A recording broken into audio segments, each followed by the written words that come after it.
El presidente de Estados Unidos, Donald Trump, anunció este lunes que su país impondrá un arancel secundario del 25% a cualquier país que adquiera petróleo o gas de Venezuela y que la medida entrará en vigencia el próximo 2 de abril, fecha que denominó como el Día de la Liberación de América.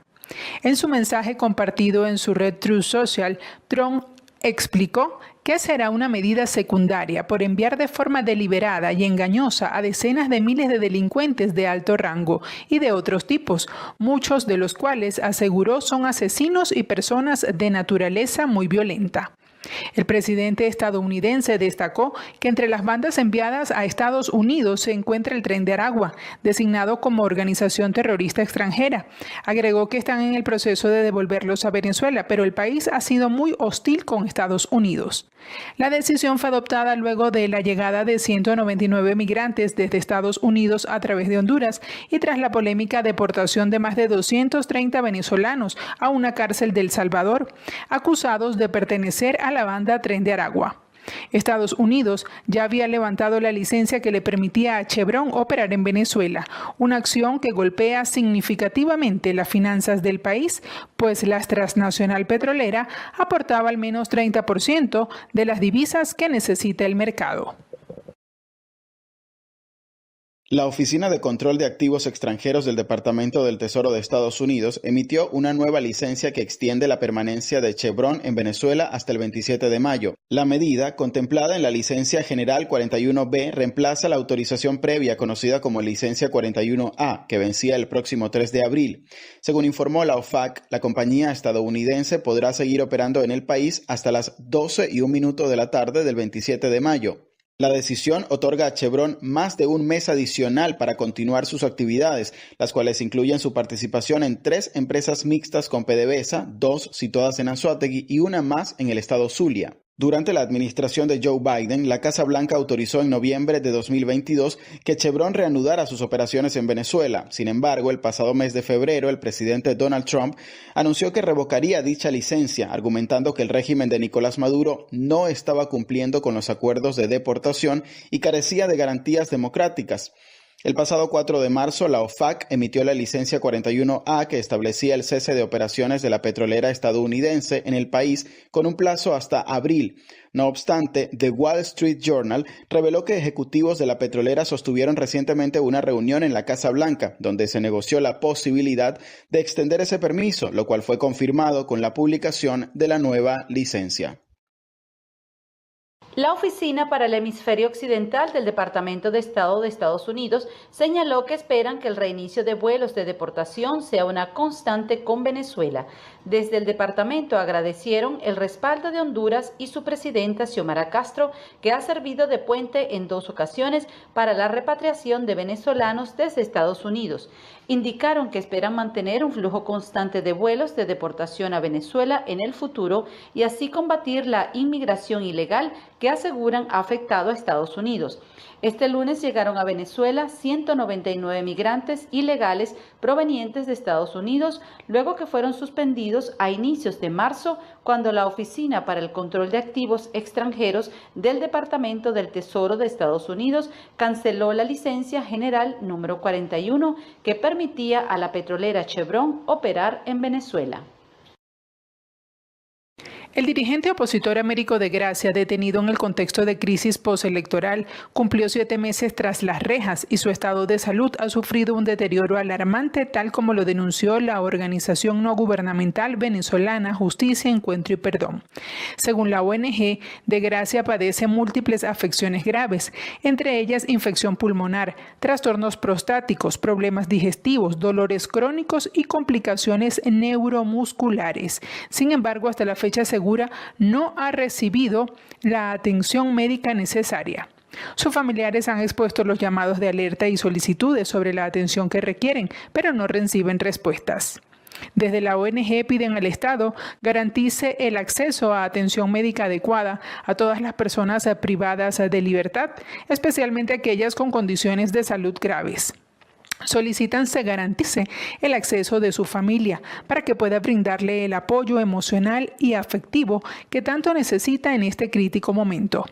Andreina de Gracia, hija del opositor detenido, denunció el pasado mes de febrero que no ha tenido contacto con su padre desde su detención. Los delitos que se le imputan son instigación al odio e incitación a la rebelión.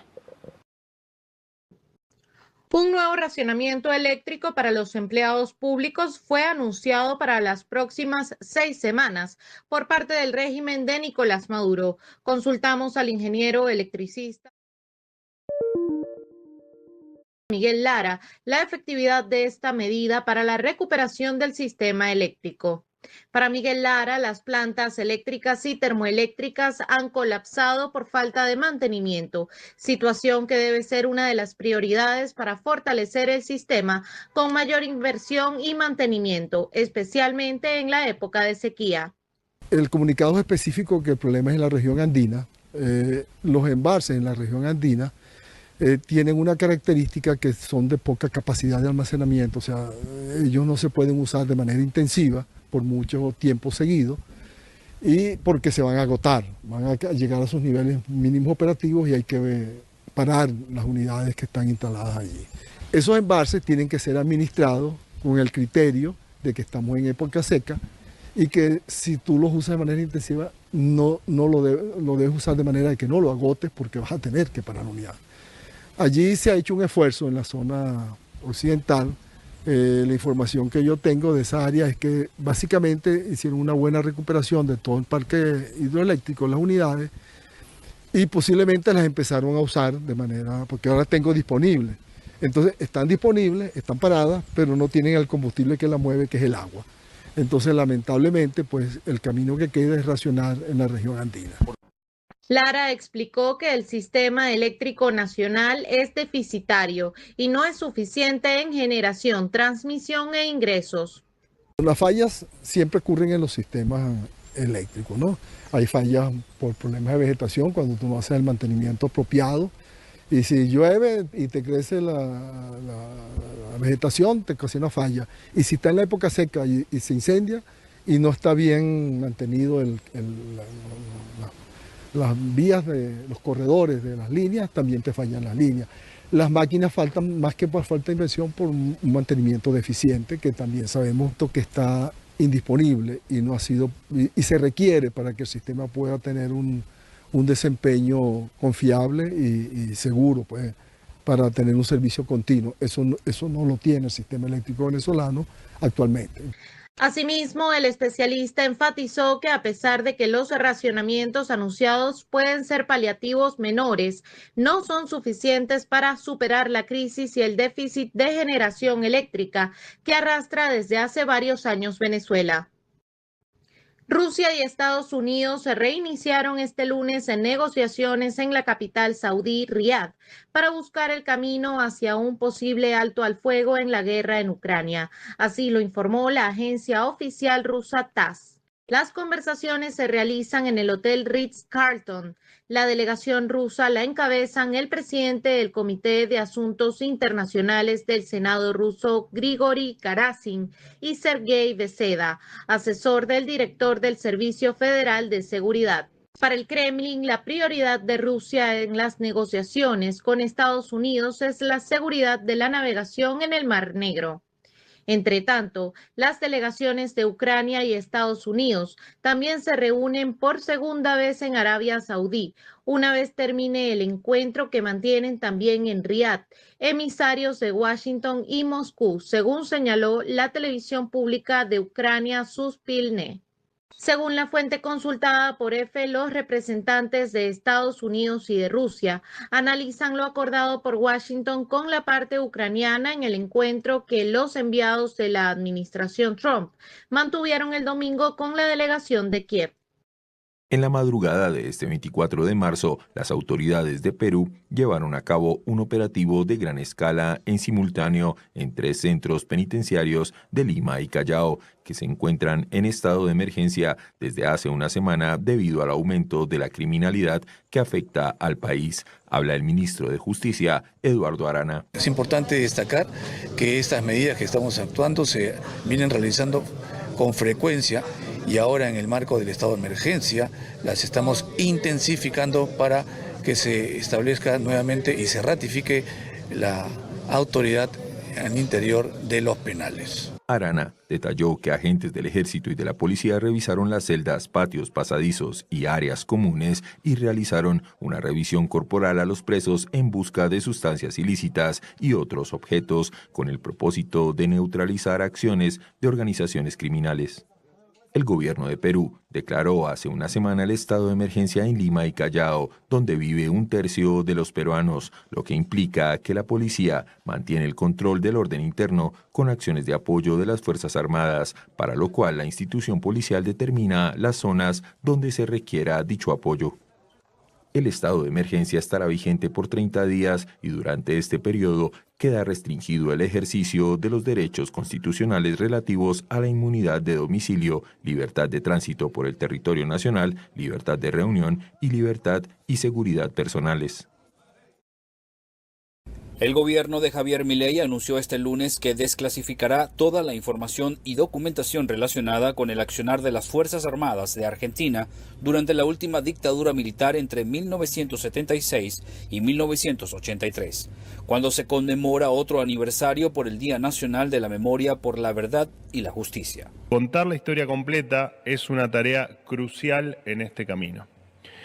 Por eso, el presidente instruyó la desclasificación total de toda la información y documentación vinculada con el accionar de las Fuerzas Armadas durante el periodo 1976-1983, así como toda otra documentación producida en otro periodo, pero sí relacionada con el accionar de las fuerzas.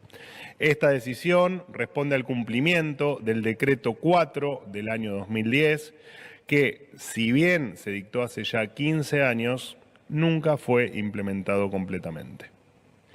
Esto implica el traspaso absoluto de estos archivos en manos de la CIDE, la Secretaría de Inteligencia del Estado, a la órbita del Archivo General de la Nación, organismo encargado de la conservación y consulta de documentos históricos.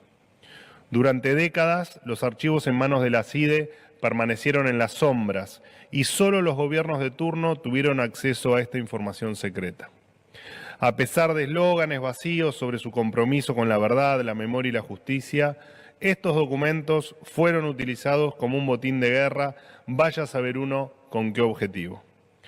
El portavoz del gobierno argentino no especificó el contenido de esos documentos, aunque afirmó que los archivos en manos de la Secretaría de Inteligencia de Estado pasarán a la órbita pública del Archivo General de la Nación, organismo encargado de la conservación y consulta de documentos históricos.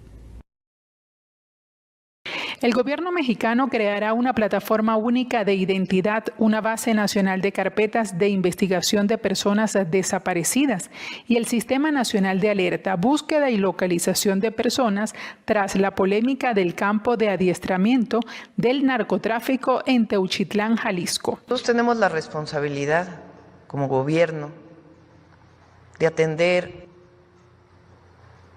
el problema de la desaparición.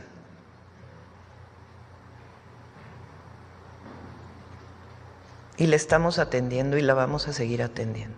Se crea la Plataforma Única de Identidad, se incorpora la CURP como mecanismo de identidad oficial con fotografía y huellas dactilares con capacidad de consulta en tiempo real. Se crea la Base Nacional de Carpetas de Investigación de Personas Desaparecidas y No Localizadas.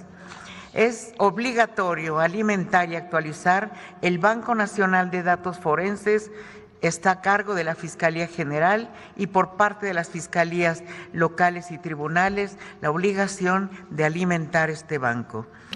En respuesta a la polémica por el hallazgo de un rancho donde presuntamente el cartel Jalisco Nueva Generación reclutaba personas, la consejera jurídica de la presidencia, Ernestina Godoy, expuso reformas a la Ley General de Población y a la Ley General en materia de desaparición forzada de personas.